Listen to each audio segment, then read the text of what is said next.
This is Nigeria Info. Nigeria Info.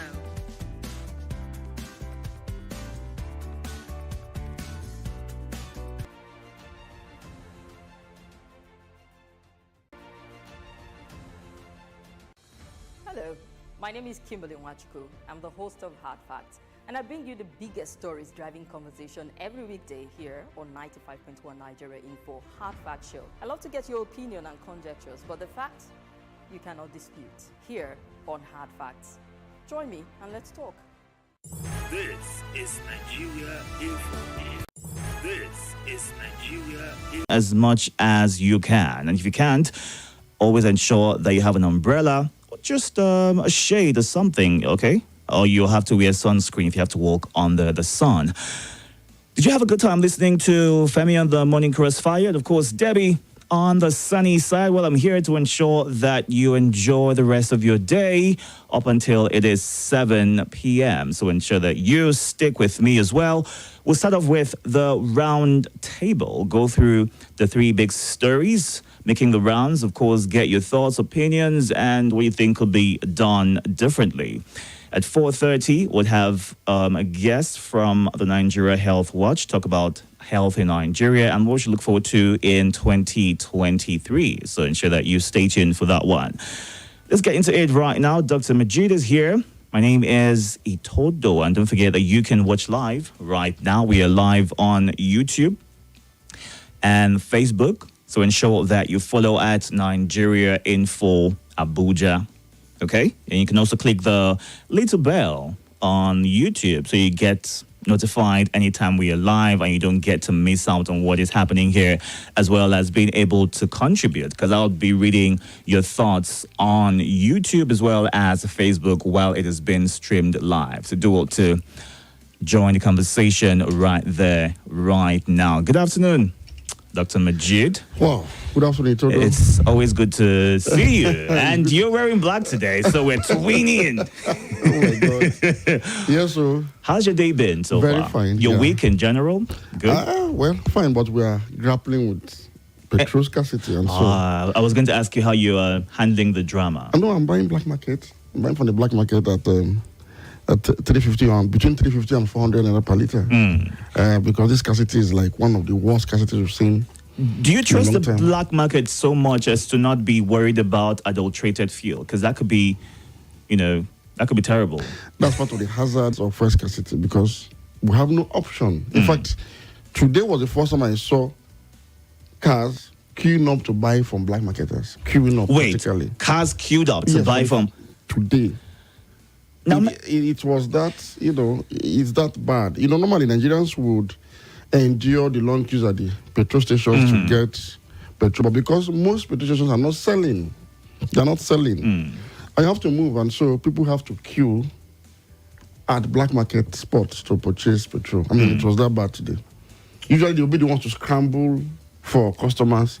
This time around, but now you're chilling and waiting on you. We are waiting for your turn to be served, so it's that bad. Now the worry is, how are these black marketers able to easily get the products? And those who drive their cars to the filling stations have a difficult time. Either they have to queue for hours, or maybe pay an extra fee before they're able to get the fuel, to get the products. It's so difficult for the black marketers to actually get the petrol, the products themselves. It's not as if it's as easy as working in. But they make it look easy.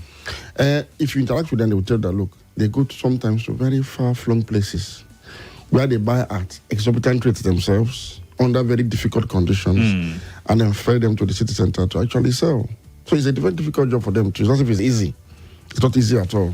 So wherever they can get petrol at all, they will go there and then ferry the products down to the city center. Well, nothing seems easy in Nigeria, so let's get into the roundtable right now and, of course, get to know what the president is doing about the fuel scarcity. I mean, Abuja has been one of the worst hits in the last 1 year, back and forth every now and again, and right now it's so intense. People are giving up and are just buying the black market in the hopes that they don't spend valuable hours queuing up to get fuel. So Buhari chairs 14-man committee as fuel scarcity worsens. President Muhammadu Buhari on Tuesday approved the constitution of a 14-man steering committee to enforce petroleum product supply and compliance with official prices. Now, this is coming as consumers of petroleum products express outrage over the worsening scarcity of the commodity amidst price hikes that have primarily become unregulated.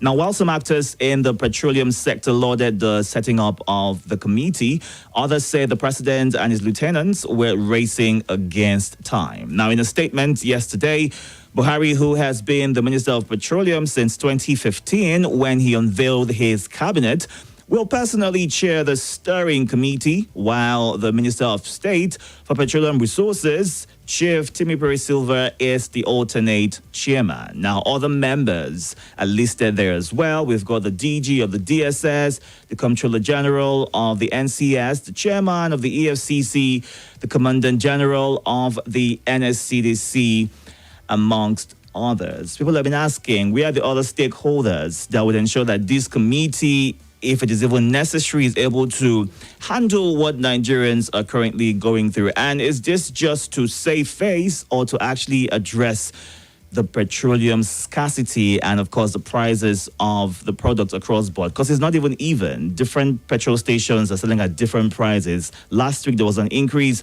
The federal government denied there was nothing of the sort. But then NNPCL, based on the reports by the marketers, stated that they got a directive to increase their pump price, and now some are selling about 190, 195, depending on where you're going to. Dr. Majid, this committee, is it even necessary? First off, is it going to deliver on anything at all? Should we expect that there'll be a change in, the issue we have been going through in the past few months? In 2 months, the scarcity has been really intense. It's biting hard, and everyone's having a hard time, coming to terms with the fact that Nigeria, in an election year, where you would expect that things will be done to impress people and win them over, are still grappling with this situation.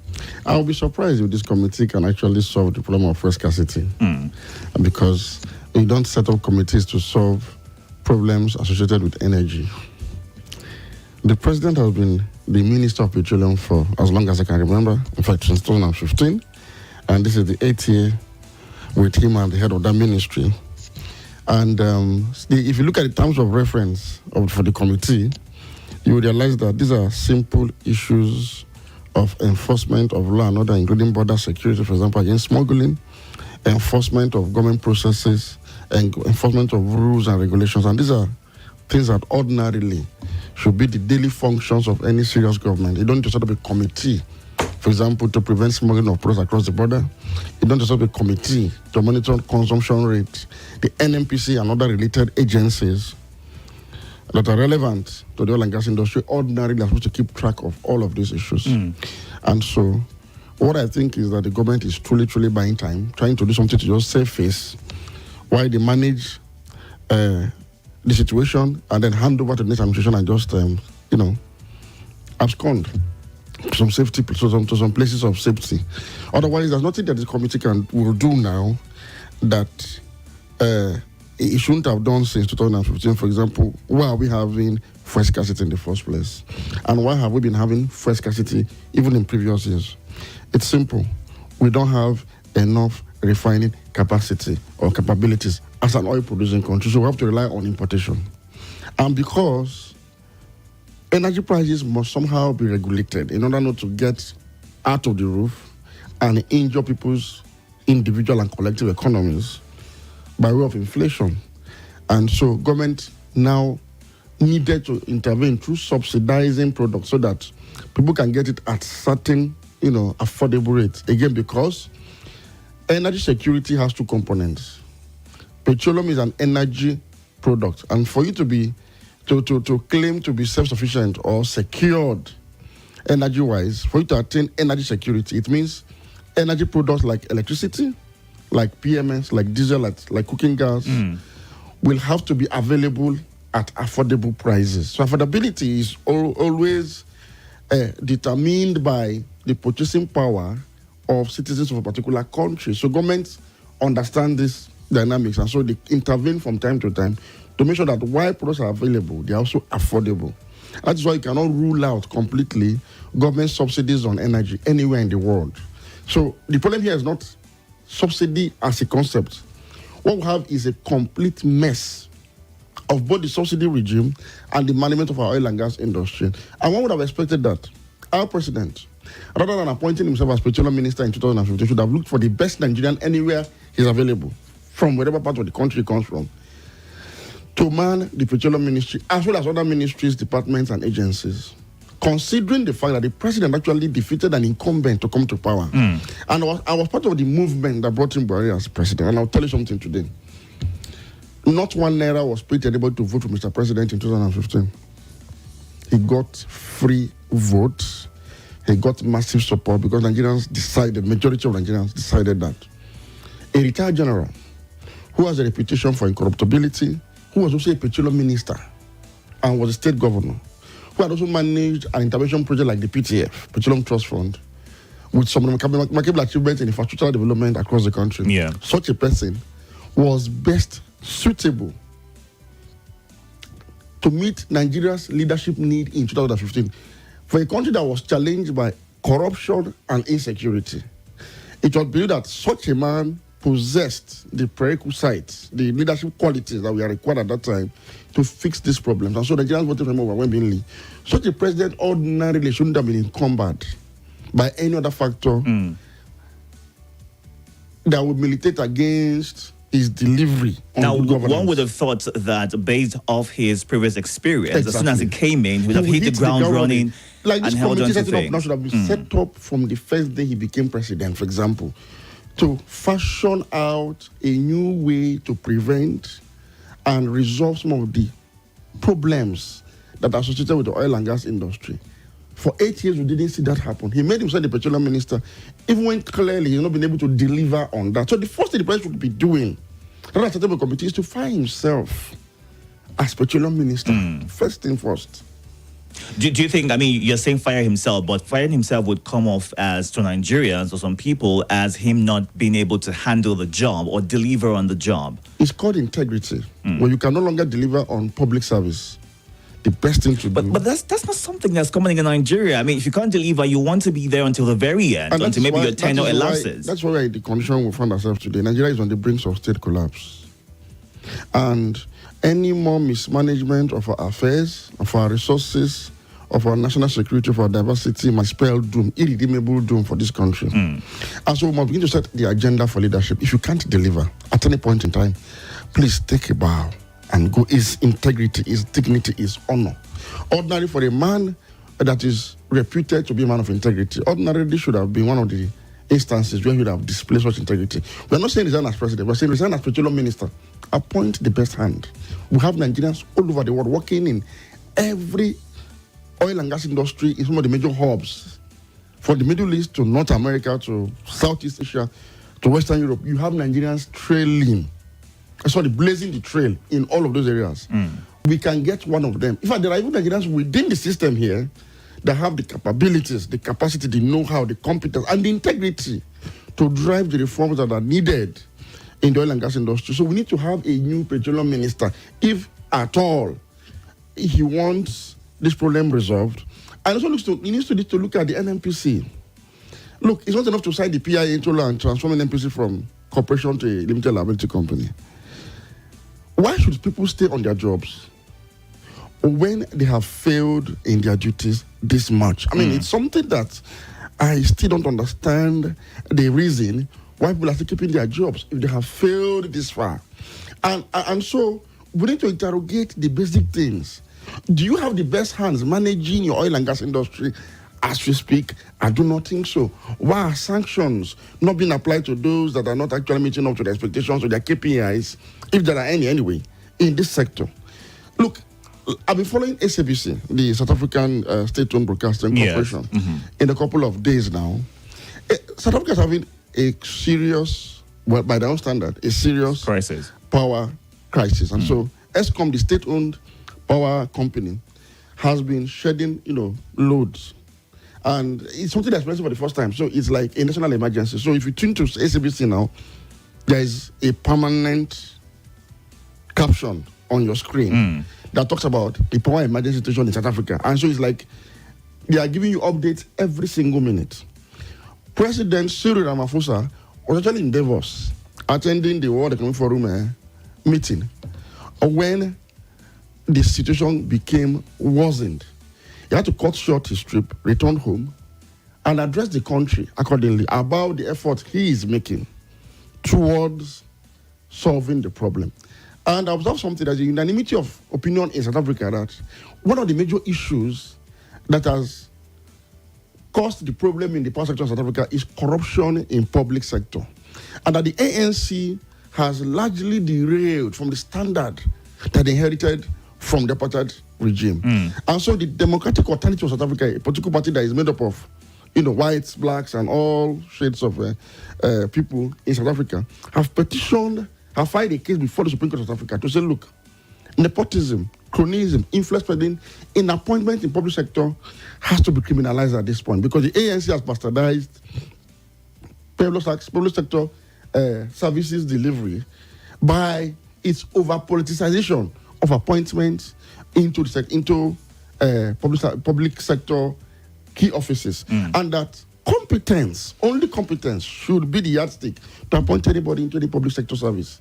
Now, because of the emergency South Africa is do we even understand what competence is made up of? What exactly should we be looking out for when we are electing these people into office? And for times when they fall short, how do we call them to order without feeling guilty for wanting to make them do what they promised or what they have been elected to do? You know what I've observed is, unlike in South Africa, where we have, for example, the entire country is having a unanimity of opinion about the need to fix the problem and not passing the buck or defending the president or those in government on the basis of ethnicity or race.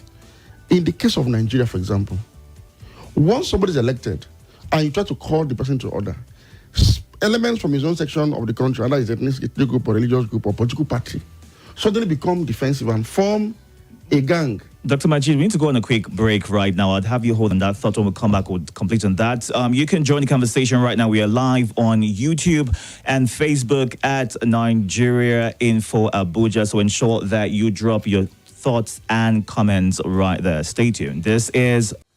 Hello, my name is Kimberly Nwachukwu. I'm the host of Hard Facts. And I bring you the biggest stories driving conversation every weekday here on 95.1 Nigeria Info Hard Fact Show. I love to get your opinion and conjectures, but the facts you cannot dispute here on Hard Facts. Join me and let's talk. This is Nigeria Info. Nothing breaks the news like the news. Trust me, I can prove it. I do it every morning on Morning Crossfire from 5 a.m. to 9 a.m. on Nigeria Info 95.1, and I'm Femi D. Amede. Join the biggest conversation around the national politics every day in a way that is trustworthy, full of passion, and yes, covers the biggest politics and the stories that matter to you. See, you have all the reasons to find out what's going on in Nigeria and be engaged differently. Let's talk. That's the way to go, even this morning. This is Nigeria Info. Nigeria Info.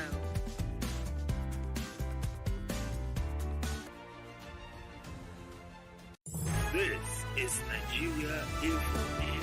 Nigeria Info.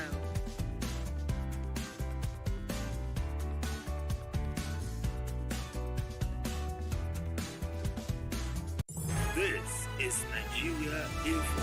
You know, we call out those leaders who promise and do not deliver, or who, even while they're in office, something goes off, they're unable to deliver on those promises, they're able to sit up and, you know, be accountable and answerable to those who voted them in without any guilt feeling whatsoever. Let's have you complete that thought so we can go on to YouTube and read some feedback. You see, the truth is this.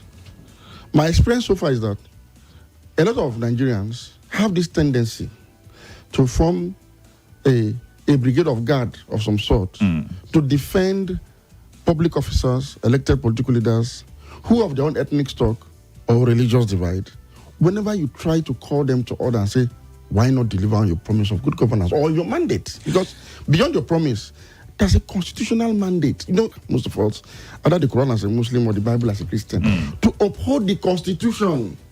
You see, that Constitution you are upholding forbids you to appoint anybody into office on the basis of ethnicity, religion, or social sentiment, only on competence. And you must be fair, you must be equitable and just in your administration of the country or the state at whatever level you are entrusted with public service. You must deliver in line with the constitution because you swore an oath using the holy book of the religion you practice to do that. So beyond your campaign promise, you have a mandate. The president of Nigeria has a mandate constitutionally.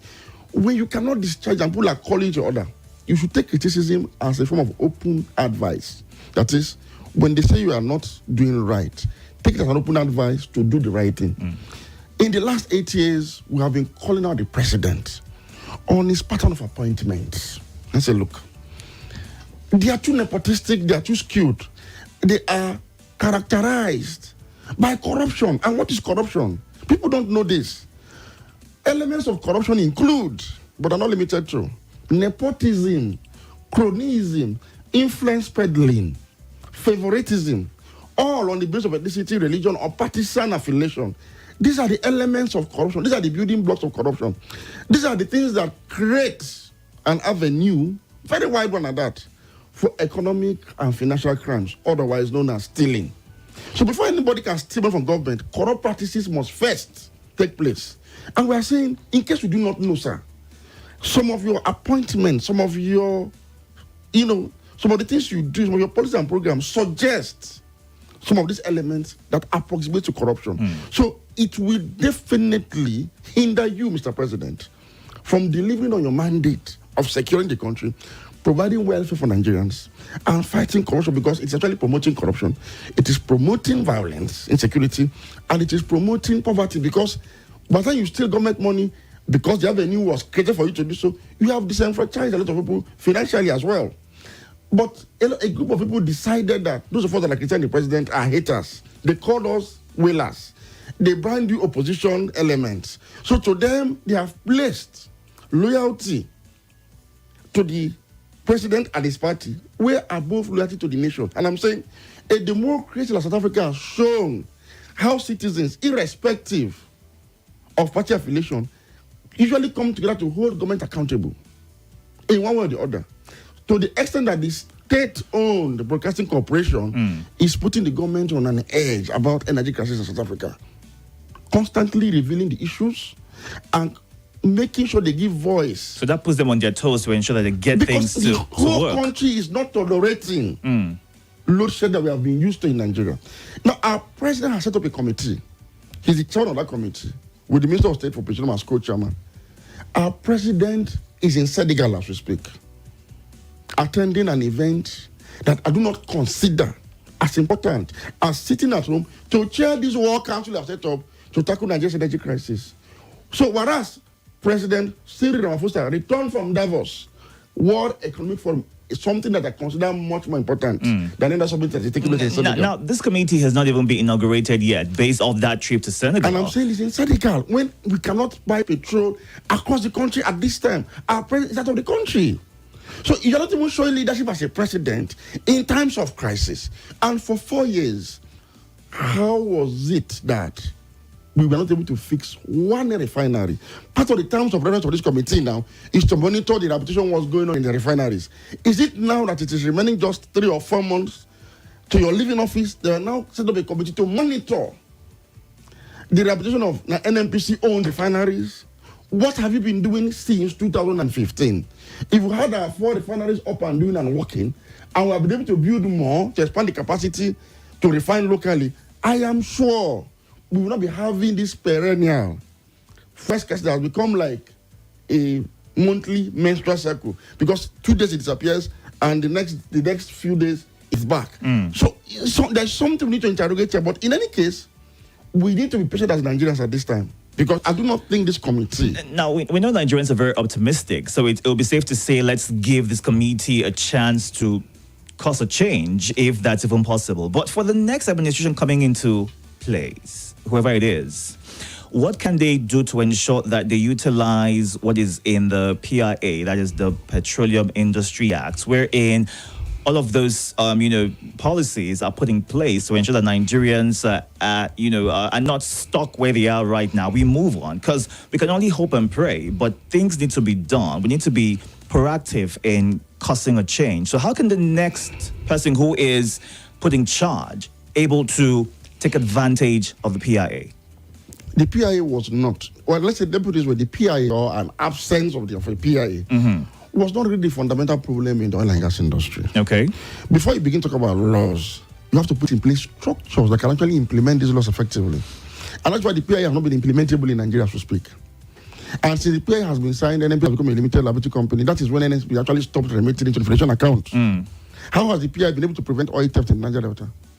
How has the PIA been able to prevent fuel scarcity and importation of petrol? How has the PIA been able to fast-track the reputation of our refineries and attraction of investment into constructing new ones? As we speak, there are 18 licenses that were issued for refineries in Nigeria. Yes. Only Dangote, so far, has taken up the challenge to build an integrated refinery plant.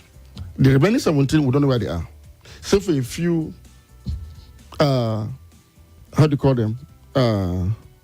These smaller scale... Modular refineries? Modular refineries that we have in Imo, we have in Abuja. Yeah. Otherwise, those who collected licenses have disappeared. But we hear that the Itodo refinery has begun production, today. Up to, they're planning to also expand capacity to about 21 BPD in March. But so far, they're doing something, and it's in collaboration with the state government. Is that meant to maybe cause a bit of difference in what we're going through right now, if anything at all? Now, this is a very good piece of cheering news, if I must say. The Edo State government, in partnership with some private investors, have been able to put up a refinery, right? It's 1,000 barrel per day refinery. This has been my advocacy all along. State governments or the Niger Delta state, particularly oil producing state, must do that which the state government has just done. Either through partnership, either through solo effort, whatever means possible.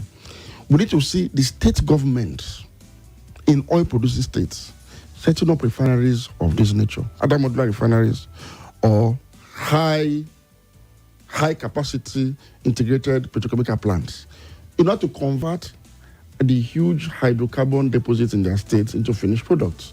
Because again, the business of energy sufficiency in Nigeria will not be that of the federal government alone.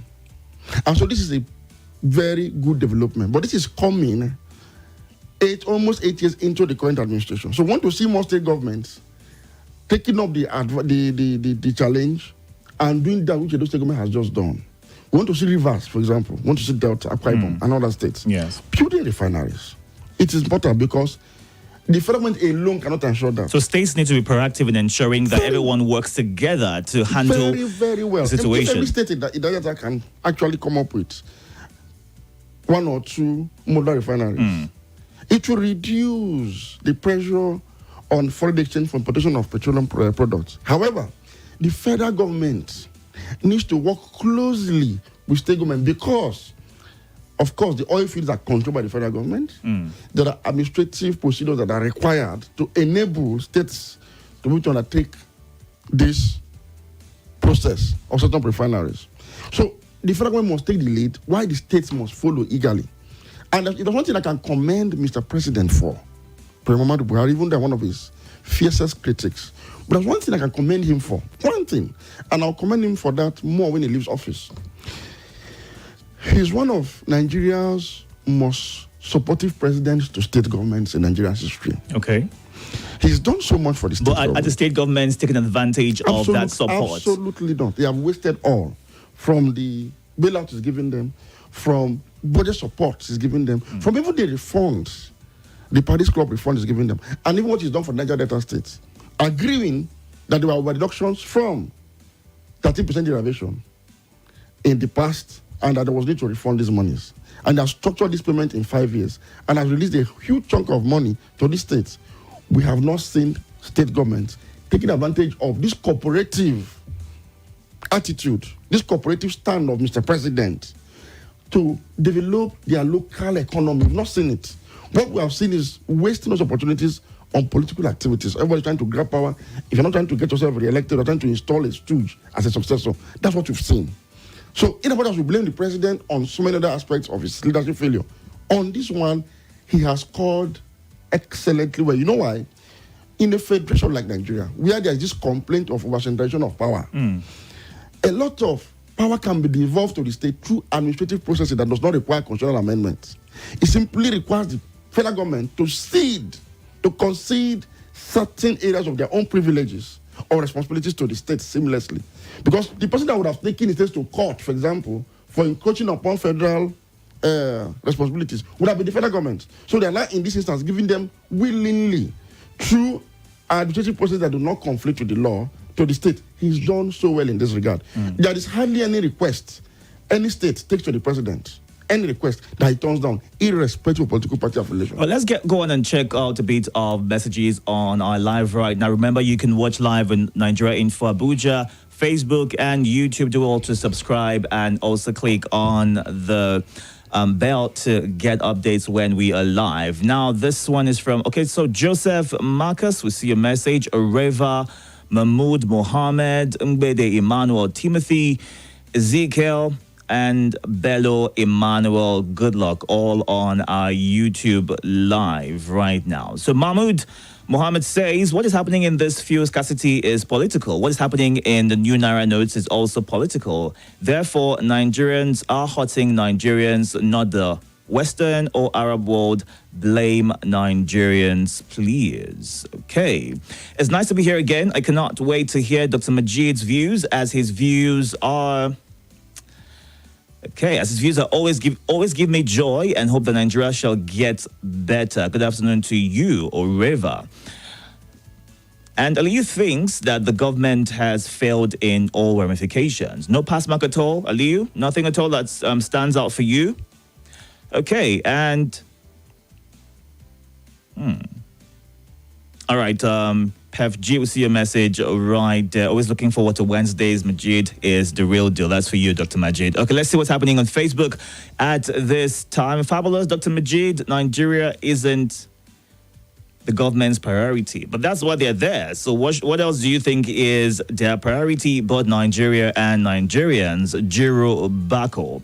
Chukuma Geoffrey Chukun Yerenwa. Okay, as we see a message right there, Emmanuel Anthony, Joe F. Atta, thank you for your message. Let's take a few calls before we move on to the next story. Good afternoon to you. Good afternoon, Master Itodo. Good afternoon, Salasi. And good afternoon to Professor Majid. My name is Salasi. I want to appreciate Majid for his wonderful analysis, most especially for the aspect of president in the aspect of his appointment. Truly, our president is being positive in the aspect of appointment, in the aspect of security. When you check the security, Chief of Army Staff is from Sokoto, Minister of Police Defense is Police Affairs is from Sokoto, Chief of Naval Staff is from Kano, Minister of Defense is from Kano, DGDSS is from Kano, NSA is from Borno, NIA, they are from Katsina, Immigration from Kaduna, NCDC, Nasarawa, Coastal Bounty, on and on, almost the same religion and almost the same language. All right, Salasi. Honestly, he has trained in supporting governor, but they have pocketed the money. These are the bailout for they pocket the money. Even the president said that. Thank you. All right, Salasi, right there. Hello. Hello, good afternoon. Good afternoon to you. Please, I am lying down flat on my face down. Is everything okay? Majid. Oh, okay. Wonderful analysis whenever it comes around. What is your name, please? Go ahead. Yes, I tell you what, when this administration came on board and with the mantra of fighting corruption, to me till today, my analysis is still on the fact that he gave himself Minister of Petroleum. That was the biggest disappointment. As someone who came to fight corruption, he was leading the corruption, as in just giving appointment accordingly, making the country look really funny to us. All right. I tell you, I don't understand. This man has not done well. Okay, thank you so much for your thoughts right there. Let's move on to one more call and we'll take the next story. Are you there? Yeah, Mr. Itodo, good afternoon. Good afternoon to you. Good afternoon, the enlightened and ever educated Dr. Majid. I know some people say doctor, some people say professor. I don't know which one. It's Dr. Majid. He can. It's just Majid. That's matter of fact. Well, we're giving you doctor. Take it. All Go ahead, My please. name is Batifad Abubakar Ali. I'm calling from PW Kubwa. I remain the unapologetic Jagabanista. Dr. Majid Tahir, thank you very much. May Almighty Allah continue to bless you and increase you with knowledge and wisdom. Man, and you Despite too. the fact that you alluded that you are a critical critic of Mr. President, you openly told us that in the history of Nigerian democracy, no president has given leverage, free hands, out to state governors, but they have refused, either by omission or commission, leverage on those advantages. We, the citizens, have refused to beam our searchlight on the governors. We allow them to act like emperors. We dare criticize them the way we abuse criticizing the president in FCT in the seat of power. We dare not go and criticize our state governors in our state. Otherwise, we will not last 1 week. Thank you, Mr. Majid Dairu, for telling the whole world the truth. Let's go back and force our governors. What All have right. they done with all the money released since 2015 to date? Thank you very much for your thoughts right there. Let's move on to the next story right now, seeing that we are literally calling out governors at this time. We'll move on to the Constitution review. Now, Assembly goes local government. Now, the National Assembly has eaten the humble pie by bowing to the 36 state governors over the refusal of autonomy for local government councils as proposed in the 44 constitution amendment bills forwarded to the state houses of assembly for concurrence in March 2022. Now, meanwhile, the National Assembly has directed its clerk, Sani Tambuwal, to, as a matter of urgency, transmit the 35 bills that have so far met the requirement of the provision, Section 9, subsection 2 of the Constitution, to President Muhammadu Buhari for assent in line with the provisions of the Act's Authentication Act. All right, so out of the 44 constitutional alteration bills forwarded to the state houses of assembly for concurrence, only 35 were voted for by 24 out of the 36 states houses of assembly. Now, there is so much concern. Even Labour is calling and asking questions as to why and what the reason is for not wanting to grant local government autonomy, and why the state governors are bent on somewhat frustrating that process. Dr. Majid? 36 of them. 36 state governors. When it comes to the rape and the murder of the local government administration in Nigeria, there is no party division among the 36 state governors. Even when the president tried to use other 10 to say, look, I want to see how I can enforce autonomy for local government, how I can make sure that local governments survive and breed, how they can get their monies directly and not be mismanaged by state governors. They came together, 36 of them. ABGA did not dissent. PDP did not disagree. APC did not disagree. They came together and took the president to court. And somehow, the Supreme Court, and this is where the judiciary sometimes needs to begin to rule in line with the intendment of the Constitution, its letters, the spirit behind the letters, and the morality of the rule of law. You don't just make pronouncements on issues such as local government autonomy or challenge of the presence of that 10 on the basis of technicalities alone. No, it's not right. The president was right in that instance to say, look, if as governors you will not do the right thing, I as the president will compel you to do it through an executive order, so I can deploy the relevant agencies of the state to compel you to do what is constitutional. That was one of the brave steps, courageous steps that President Muhammadu Buhari took to correct and right this wrong at the 30 of government. But again, the governors frustrated it. And because maybe the president himself, being a politician who also needs support of governors here and there, didn't summon the courage to also do certain things to make sure that his position sails through. But anyway, the truth is, we do not ordinarily need an amendment to this effect to grant autonomy to local government. No. The autonomy is already in the Constitution. Local governments were intended by the Constitution to be autonomous. So where then is this confusion coming from? Because the governors, one, they have what you call immunity against criminal prosecution. Secondly, the governors, because of the enormous powers they have and the power of the purse, they are the leaders of the political parties because they finance political parties through the kind of SPVs you hear someone talking about on phone. Nigeria's democracy is actually an SPV of corruption, essentially. So they control the parties. They decide who gets elected here and there, either into the National Assembly, State Assembly, and even the presidency. So somehow they become too powerful to be controlled. And they are all united in raping and killing the local government administration in Nigeria, because that is the fund they use as slush funds for political activities, mostly. Now, the Constitution did not envisage this level of rape and murder. I'm using this word, these two terms, deliberately. They didn't envisage it. No. Those who wrote the 1999 Constitution simply listed the 776 government in the Constitution, constitutionally recognized, and described them as the third tier of government. But because in the past, when governments were completely autonomous, particularly the Third Republic between 1988 and 1993, we saw an abuse of elected government officials.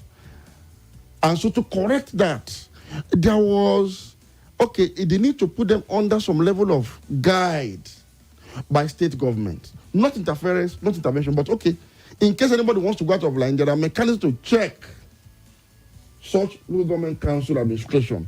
It is so that the Constitution also gives powers to the federal government to check activities of states where they are going astray. And so the contentious clause in the Constitution that talks about joint account is the same thing with the federation account. This joint allocation, the joint account between states and local government, it is the same way the federal allocation account functions, which is a joint account between the states, the local government, and the federal government. So all monies that accrues to the federation migrates into the federation account. And so every month they are distributed according to the formula that the Revenue Mobilization and Fiscal Commission actually uses to allocate resources to states and local government. And so at the click of a button, after monthly fact meeting between the Minister of Finance and State Commissioners of Finance, monies are released to state accounts, including allocations to local governments. What is expected of the state government? Simple. Once money hits the account of states, the states actually collect certain kind of taxes on behalf of local government. It is expected that the councillors of finance from the local government in the state will equally meet with the commissioners of finance of these states at the state joint allocation committee meeting, where the formula for allocating revenue derived from local government that is collected by the states will be agreed and decided, and the additional revenues from taxes that are accruable to each of these local governments will be added to their allocations for the federal account, untouched, and released accordingly to the local governments. The same way you came to Abuja and the federal authorities had to held a meeting and released yours to you. But the state government have used this advantage of the fact that it is they, the state, that's supposed to sign off on the release to now manipulate the system. Secondly, because the states are also supposed to constitute state independent, Constitution calls it State Independent Electoral Commission. The governors will populate this state independent electoral commission with partisan individuals, including those who have held party chairmanship positions in their states, and those who have contested elections are appointed into SIEC with one mandate only: make sure that you rig elections for the ruling party. So you have a tendency in Nigeria today that if you conduct local government election in these states through SIEC, the ruling party in the state will win all council elections positions, all. Nobody wins anyone. Nobody wins. Is it safe to say that's free and fair? It's not free and fair because the independent electoral